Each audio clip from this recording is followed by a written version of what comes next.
Everyone's been for lunch. Everyone's probably in some level of food coma right now.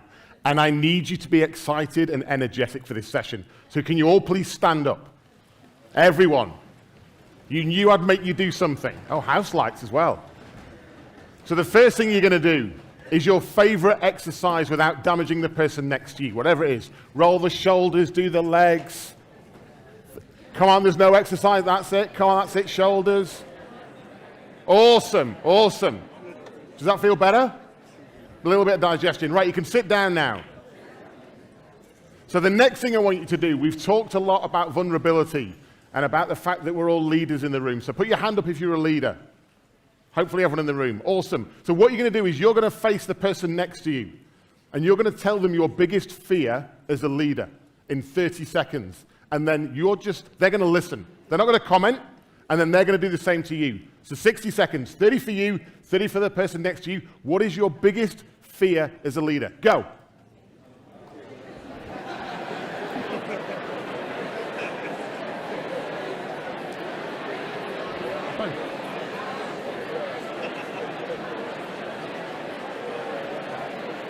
There's a reason, the reason I like to do that exercise is I think a fundamental mistake a lot of us make as leaders, and this is a mistake I've made before, is leadership becomes this very lonely journey, a journey for the individual.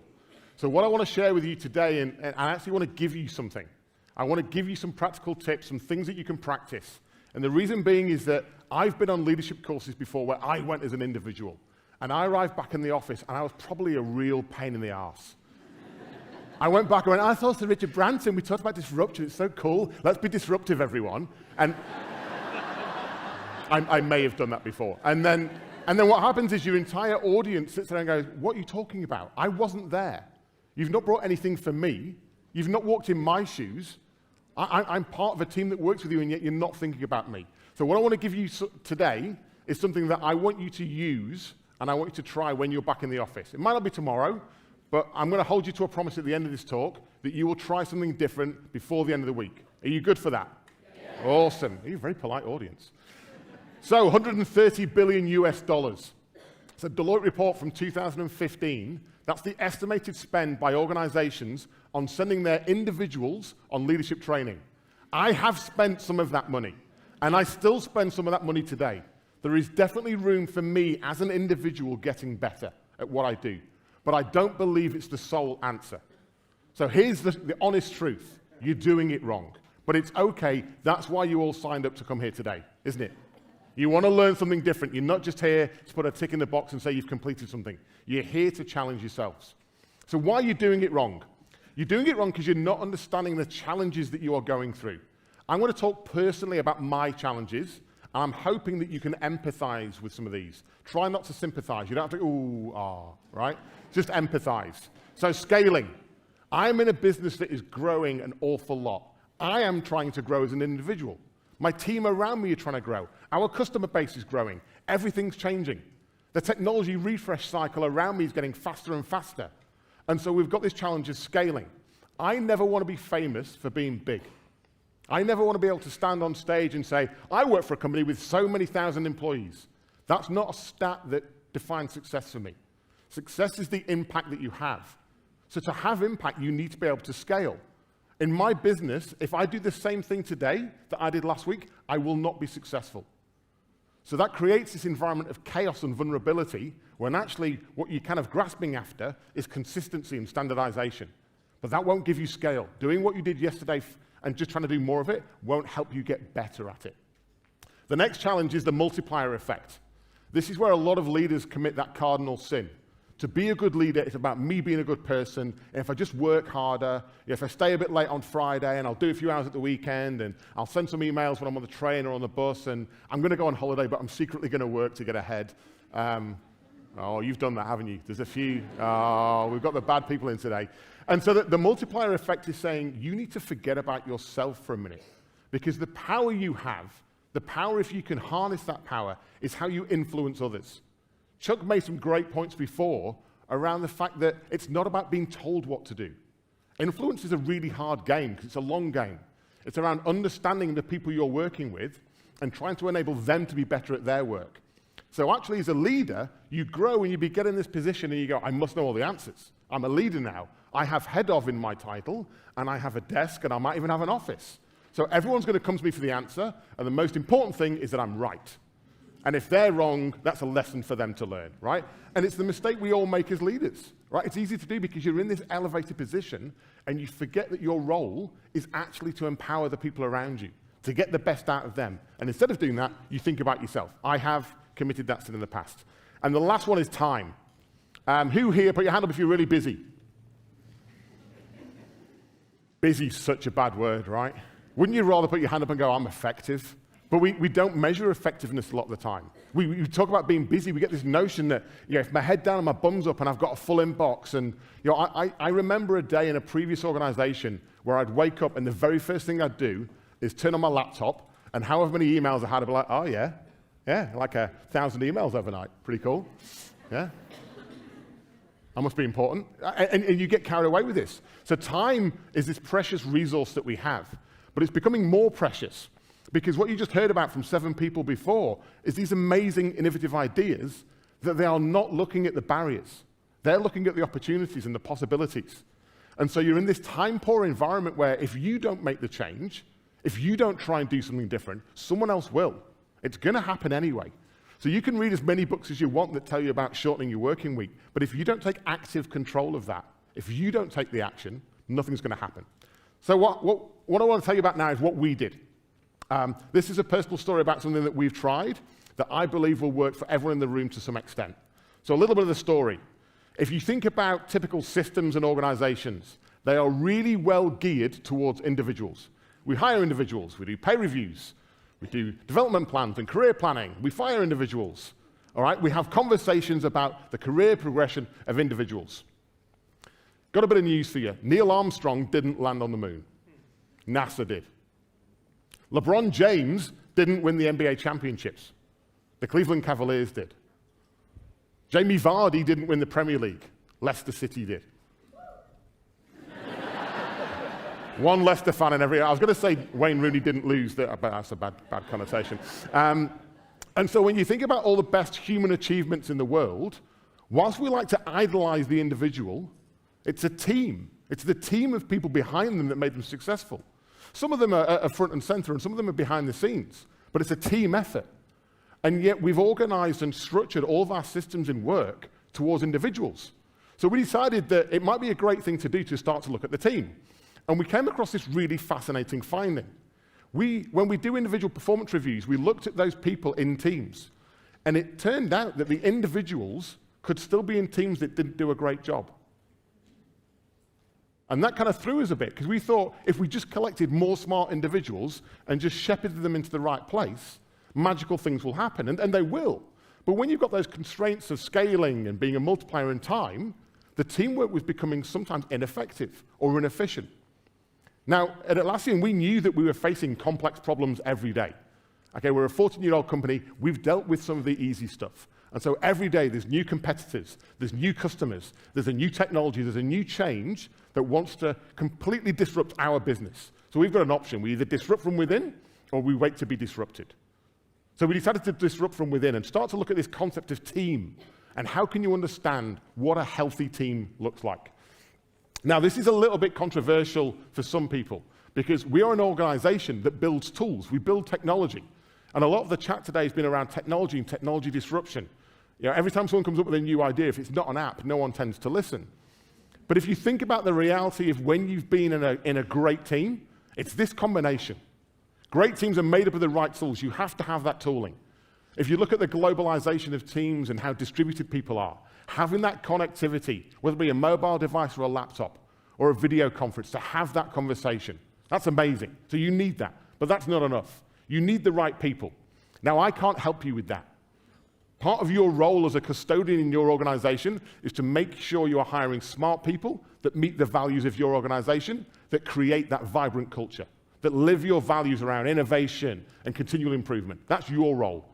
But the mistake we make as we scale is this idea of practices. Now, I have a gut reflection, a gut reaction, this kind of knee-jerk twist and twitch every time someone uses the word process. It makes me a little bit angry. And the reason it makes me angry is we're all here today because we feel like creative people. We want to change, we want to disrupt. We want to work in businesses that scale and grow and are successful. And so as we become a leader, we commit that cardinal sin. We decide the only way to guarantee success is command and control. So I'm going to hire these smart people. They're all going to come under my regime. And whilst I've hired smart people, I'm a little bit concerned they'll make some bad decisions. So I'm going to implement a 10-step process for everything they need to do. Process is good. And I'm going to standardize. Like I get this idea of creativity, but it sounds a bit messy. We've got customers to satisfy. So why don't we build a hierarchy and a structure, and that way they'll do as they're told, repeatable results every time, shareholders happy, everyone wins. Yeah? No. Because that's not the reality we're living in. Like there was a guy before talking about all these different realities, and yet there's this leadership reality we're all living in. One where we think we have to have the answer, and we must dictate to our teams on how they should work. I know the process. The problem is, it doesn't take account of the environment you're in. If you'd have come to a Disruptors event a year ago, I guarantee those 7 ideas from before wouldn't have come up. The environment has changed. The bag is about the environment. The gifts are about the environment. It's the environment you are living and working in that should influence the way you work. So I'm a firm believer in practice and not process. So what we did was we created something that we call the team playbook. And this was 2 composite parts. It was around saying, how can we equip our people globally so that they can do the best work of their lives? Meaningful and great work. So something came out which is, imagine you've got 100 ions of mental fuel in your head. Way too much of those ions were being spent in working out how we work together. And yet I've hired these smart people to solve really complex problems, and they weren't using their mental fuel on those problems. They were going home every night exhausted from the interactions they were having with the people they were working with, and not from the actual work they were doing. And that's not great for me. So we wanted actionable guidance, but it's guidance rather than process. It's saying, understand your environment and what you're working on, and it might not be repeatable. There may be elements that are repeatable, but it's not 100% the same every time. And the other thing we realized was that whilst empathy is like the buzzword after disruption and innovation right now, what most people do when they want to learn about empathy is they go through an airport, they buy a book and they read it and they go, I understand empathy. I've read about it. It's akin to saying, I'm rubbish at presenting, so I'm going to read a book, now I'm good at presenting, right? There is no practice in that. Empathy is a really hard skill. Some people confuse it with sympathy. But we wanted to get some empathy in there so that our teams, not our individuals, but our teams could understand how they were working. So let's crack into it. Simple principle. This is not about 100%. If you're in a business and you are trying to engineer something to 100%, you are never going to get it right. And here's why. The panel this morning, when they were talking about purpose, around this idea of, I think it was the blockchain guy, if your code doesn't embarrass you a little bit, you sat on it for too long. It's around getting ideas out there early, because it's the wisdom of the crowd that will tell you whether it works or not. It's the wisdom of the crowd that will collaborate and give you feedback and tell you whether that's great or average. And the more you listen and learn to that, the better you can be. If you believe you've got the answer to 100%, there's one thing you're not doing that's really important. You're not listening to anyone around you. You're doing it for yourself. And in a team, and as a leader, you need to be doing it for the team around you. The concept of playbook came in because I'm not in an environment where I can enforce process. I'm in an environment where I want to empower people. I want them to be autonomous. I want to hold them accountable and responsible for the things they own, and I can't do that by publishing a 10-point bullet list of the things thou must do. Because the problem is, they'll do it regardless, and they'll use it against me. They'll come up to me and go, yeah, it failed, but I followed the process. So, I win. Back in the day, I went to a project management conference, and the number of people talking about, it's the balance of quality and scope and time, and you've got the triangle and all that, but what about the customer? Like, how are you trying to understand the environment you're in? And the last thing we did was, to try and build some self-awareness, we created a tool which is a simple conversation piece. It's not a technology.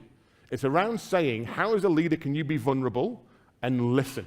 Which we all know is the right thing to do, but really hard because we're really busy, we're time poor, we're in a rush, we've got customers, we've got demands, we've got family, and so I've got the answer, let's just do that and jog on. It's hard for us to listen. So here's what it looks like. It is not a piece of technology. It's an exercise we go through with our teams. So imagine this with the fitness analogy. Imagine taking your team for their annual fitness, and you're doing all the tests. You've got a fitness instructor, and they put you through all these exercises, and you come out at the end, and you've got this wonderful report. And that's what this is. It's a conversation that our teams have with each other. It's around understanding the different perspectives.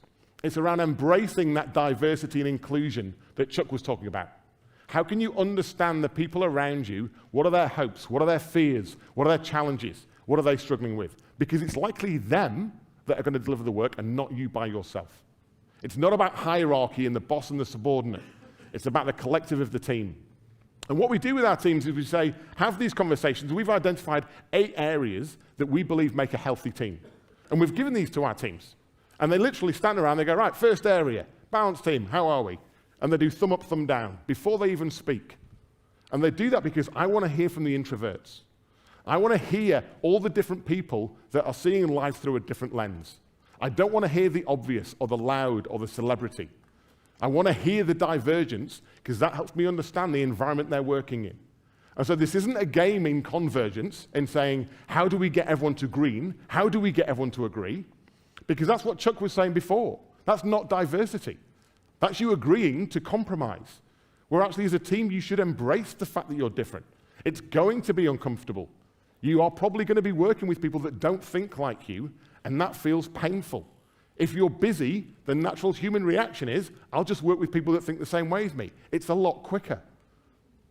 But who are you taking care of there, yourself or your customer? Probably yourself. So we'll land on these 8 attributes, the teams do an exercise, and then what we try and do is a really hard thing in my world, because we love solving things and we love perfection. So we try and fix everything. Oh, I'm red on a few areas, and that's terrible, we have to fix everything.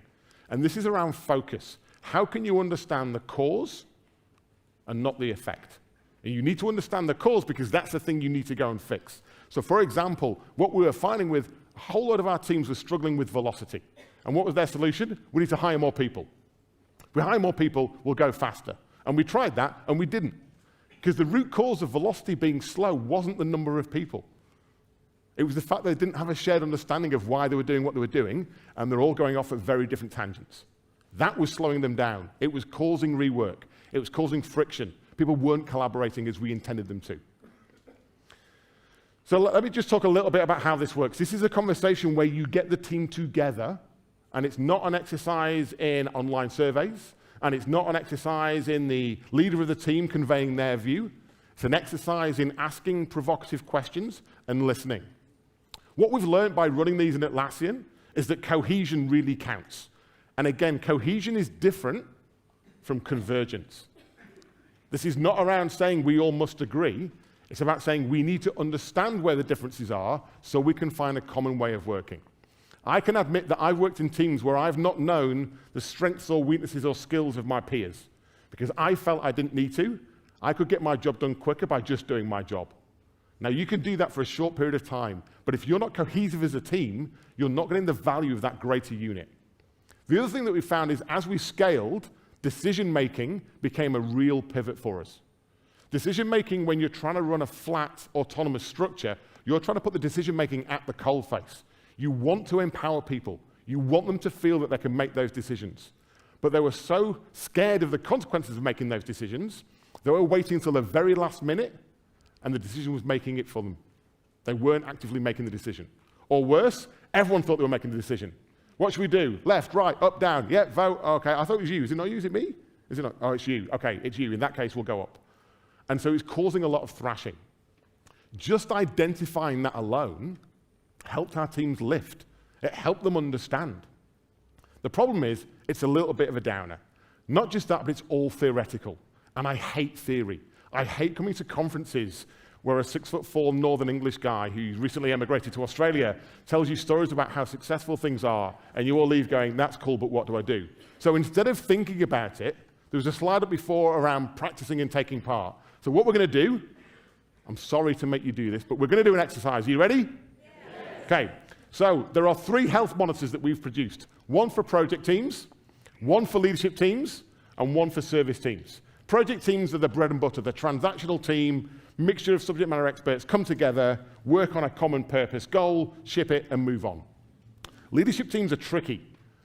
Now, I'm assuming you all know this because you're all leaders who are very empathetic and self-aware, but the problem with being a leader is it's really hard to do because you're time poor. You're time poor executing stuff, and then you join this leadership team, it's probably the 20% of your time. It's the least amount of time you spend. You're context switching between a project with clear goals and this amorphous leadership team of different people. And is it just, it's team building, right? You go and you do paintballing and then you find as a team, but it's not. It's around understanding each other. And the service team is a relatively new concept that we've landed on around, there's a whole lot of teams in organizations whose role it is to serve the people around them. They don't necessarily have a roadmap of activities. A lot of the time, they're incumbents of other people's requests. They have service level agreements. They have contracts with the customer. The typical example here is a customer support team. So what we only want to do right now is a leadership health monitor. So what I'm going to challenge you to do is you need to sit with someone who you do not work with, because this has to be a vulnerable conversation. I'm going to give you a very quick run through of what these areas are, and then we're going to do an exercise. So balanced team, right people, are they accountable? Is the team the right size to be effective? Think about that one. The anti-pattern here is everyone gets on. I mean, we all get on. We've not got a diverse team, but we all get on. That's the anti-pattern. Team cohesion. This is about proactive. Am I proactively sharing with the people around me what my skills are so they know when to engage me and I know when to engage them? And is there trust? The word trust gets thrown around an awful lot. But just think about a leadership team that you're in. Do you implicitly trust the people you're working with? Shared understanding. This is not what you're doing, but why you're doing it. It's the number one mistake a lot of teams make. Yeah, I know what I'm doing. My job is to turn the widgets on in the morning and I turn them off at night. Do you know why? No. If you don't know why, it's really hard to understand where your boundaries are, what your errors look like. And this is around your confidence, because the confidence that you set as a multiplier is to many, many people. So if you're not confident as a leader, the people around you are going to pick up on that. Value and metrics, really simple one. Value, should we be doing this, yes or no? It's a binary question. Metrics, how do we know when we get there? So value in my organization is the permission to start. Metrics are your permission to finish. You do not need metrics to start something. You just need data-informed, gut instinct decisions. It's the right thing to do, let's try it. The metrics are your permission to finish. Decision-making, do we know who's making them? Is it over the right time horizon? Have we got the right mix of long-term decision-making and short-term tactical decision-making? Do we actively discuss the trade-offs? What you find here is, the anti-pattern here is, I don't know who's making the decisions, but they get made by someone. We revisit them all the time, and eventually, Bob's going to make the decision. So you play the game of thinking you're making the decision, then Bob comes in and goes, no, we're not doing that, we're going blue. Everyone knows it's blue. Next. One pager. So this is a great one. This is when you're in a larger organization and you deal with people at the water cooler, in the lift well, when you're making coffee, and they say, what is it you're doing? And you're like, oh, I work on this team and this is what we do. Or you get the instant message or you get the email. It's where everyone is having to come to you to find out what you do and why. It feels good because it's instant gratification. It's bad because there's a whole lot of people that haven't come to you that probably need to know what you're doing and why. So this is a way of saying, how can we create a kind of band poster for each project or each leadership team? This is the thing we're famous for. This is what we do. This is how you engage with us. The rules for the road. Manage dependencies. There's a whole lot of stuff in here that's common sense around how you execute. My favorite line in this is the final line. And this is where some of you will go, oh. You are viewed as easy to do business with from your key stakeholders. Again, a sin a lot of leadership teams compete with is they optimize for their world. I'm a leader, I've grown up the chain of command, I've got this position, and I need to optimize my world. But you do it at the detriment of the people around you. You're not thinking about the greater system. And velocity. Are you famed for getting shit done? Are you famed for executing? So what I want you to do is, with your partner, pick one area and discuss an area with one of your leadership teams where you're struggling. You've got a minute each, and in 2 minutes we're going to come back and do some feedback. So 2 minutes to pick one area, discuss it with your partner, go.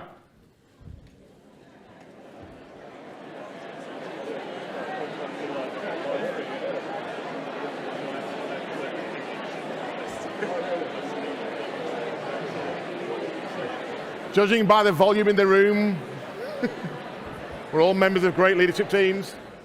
So I'm going to judge by the volume and the vibrancy in some of the faces in the room that you enjoyed that exercise, and hopefully it was a little bit uncomfortable. One of the things that I wanted to do that for is, it's really hard for us to let down the veil of I'm a leader and I'm great, and have those conversations with someone. And every time I do that, when I let that veil down and have the conversation, the thing I learn from the other person is they're suffering with similar things, and it's not that hard to solve. And so sharing those ideas, sharing those conversations and listening sounds kind of obvious. Just check yourself how often you actually do that, because it's a very valuable tool. So I wanted to try and get some feedback. Now, there's 600 of you in the room. We could do a roaming mic, chat all night, get drinks. That's not going to work. So I'm going to pick on people because I love picking on people. I'm going to pick on Holly and Chuck. Sorry. You're already mic'd up, and I didn't tell you, so this is going to be fun. Come on stage. Come on stage. Have you got a mic, H? You got the mic? Okay. Holly, can you talk to us about which area you picked and a personal experience for you of where you struggled in that area? Yeah, so I had a really good conversation with Jonathan. We actually both had the same area we identified, which was velocity. So we were talking about the fact that both of us are going through stages in our work where we're great at getting the ideation phase happening. We're great at having the conversations, which is a good thing in itself, creating the space to throw ideas around and to permit new thinking. And probably pretty good at those early steps of the initial, okay, how do we start putting this into play? But the first time we're hitting roadblocks, we probably still haven't got the capability within our teams to really ramp up velocity in the way that we'd like. What do you normally try? What are your normal tips or tricks to actually improve your velocity? I think the big thing we're working on at the moment is to begin with stress testing our ideas a little bit up front, so we can try and foresee some of the roadblocks we're going to hit and help overcome initially in our thinking how we'll go about doing it, as opposed to feeling that kind of whack to your system the moment that you get surprised by something later down the line. I think the other thing is then continually trying to bring them back to the team conversation and sharing, okay, where are we at, what's going on, bringing in outside sources if we can as well to say, hey, this is where we're at, can you give us some ideas on how to work through it? So just trying to bring it back to the table as opposed to let it disappear into the background. Awesome, cool. Chuck? Interesting, in ours, we went through and talked about the connection a bit between our biggest fears and where we were facing the challenges. So my biggest fear is that it's not going to become sustainable, that I'm always going to be needed. There's going to be someone like me that has to do something. And so team cohesiveness, I've inherited a new team, and I'm trying to bring them together, and they're brilliant in what they do. I absolutely have the balanced team, but it's about creating that sense of teaming and them functioning and counting on the interdependencies between each other.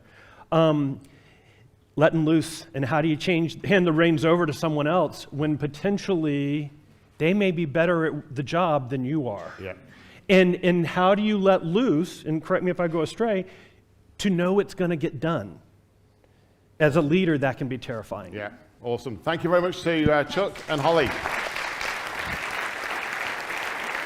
So I promised you some action, and I wasn't lying. So what we've done in work is we've looked at this. We've run over 400 project health monitors with teams, around 40, 50 leadership team health monitors. The service team one, we literally launched that internally about 2-3 weeks ago. It's like 15 of them. They're working really well. The problem is it takes you on a bit of a downer.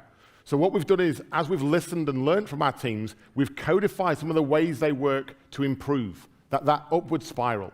And what we've done is we've documented those in the form of plays.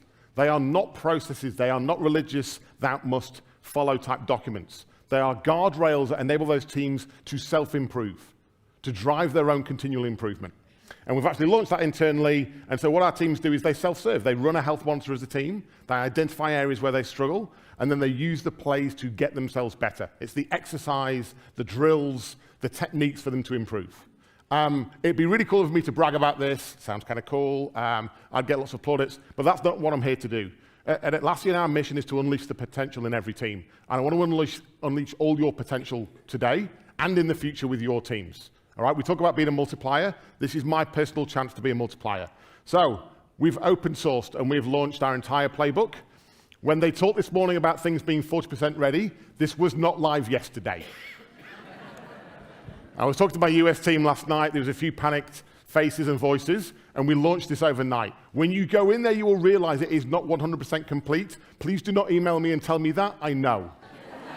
I'm good for that. I'm good for knowing. This is around an evolution. It is not a static document. It will live and breathe and evolve over time. We will add new teams as we understand the changing environments of organizations. We'll add new plays as we continually improve the way we work.